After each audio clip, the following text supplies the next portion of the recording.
Hey, what's up, guys? Welcome to the channel. My name is Joey. UFC 264 is right around the corner. The main event, Conor McGregor versus Dustin Poirier.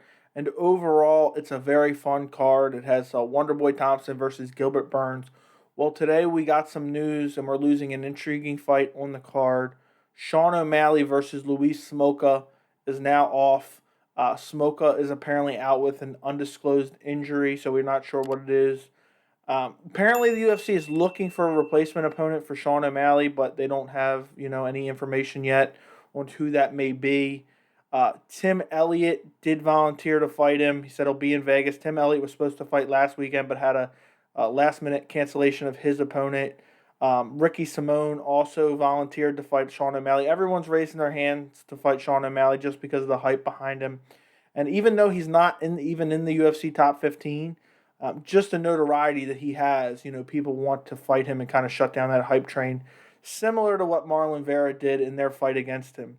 But even though it's a loss to the card and it was an semi-intriguing fight, just Sean O'Malley in general is always intriguing, just because of the hype around him. And he has a decent skill set. I'm not sold on it just yet, like a lot of people are. But also, to me, I didn't really love the Luis Smolka fight to begin with. So, losing the Smolka half of the equation doesn't really bother me all that much. I mean, I would almost rather see Sean O'Malley versus Tim Elliott. Tim Elliott with that awkward style. He's kind of bounced around between 125 and 135. He's super durable. He almost beat Mighty Mouse years ago at 125, which a lot of people don't even remember. But I hope, as long as they're able to keep Sean O'Malley on the card, I'm happy. But you know what I mean? Luis Smolka, I mean, look at the guys he's beat. I mean, it's literally nobody. He's beat nobody. His last win was against Jose Alberto. I can't even pronounce his last name. Is a guy that Sean O'Malley beat on his rise up. Uh, and just, there's literally no names. He's lost to Casey Kenny, who I'm not high on at all, who just lost to Dominic Cruz. So it's not a massive hit, but again, it's less for our money. The pay per view with tax and everything, $75. We lose one fight, and that was going to be on the pay per view portion of the card for sure. Probably the pay per view opener would be my guess. I'm not 100% sure on that.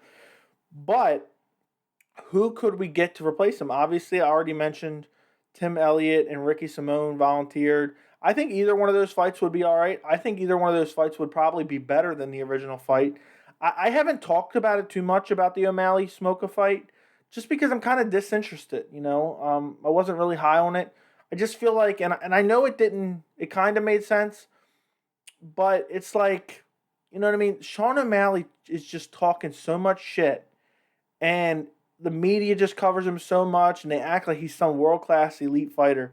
For him to end up, taking a fight with Luis Smolka, has just kind of made me laugh a little bit, and it's not something that got me super excited. It was just a nice addition to the card, so we'll see what happens.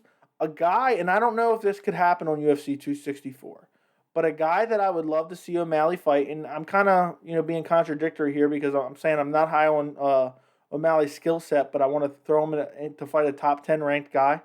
I would love to see him fight Dominic Cruz. Right now, Dominic Cruz is ranked number 9 in the bantamweight division. Dominic Cruz, former champion, considered one of the greatest bantamweights. Kind of on his way down a little bit. It would be a good test to see if Sean O'Malley really belongs. Both guys have chicken legs. Sean O'Malley obviously stopped by Marlon Vera from leg kicks, had to be stretchered out of the cage, and ended up having no injury at all. For me, I just maybe it's the Sean O'Malley hater in me, and don't get me wrong, I like watching him fight.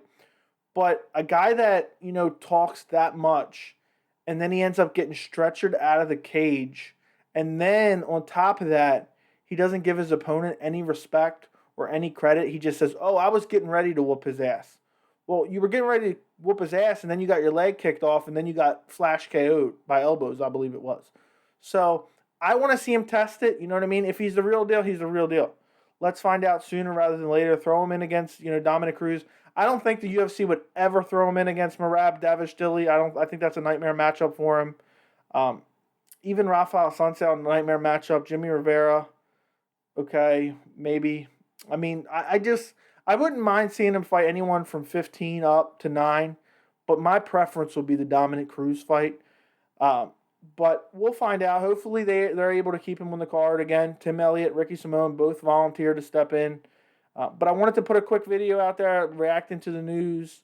If you guys enjoyed these videos, make sure to like the video. Make sure you turn on notifications. And thank you so much for watching. Let me know in the comments who do you think Sean O'Malley should fight at UFC 264. Thank you so much for watching, and I'll see you in the next video.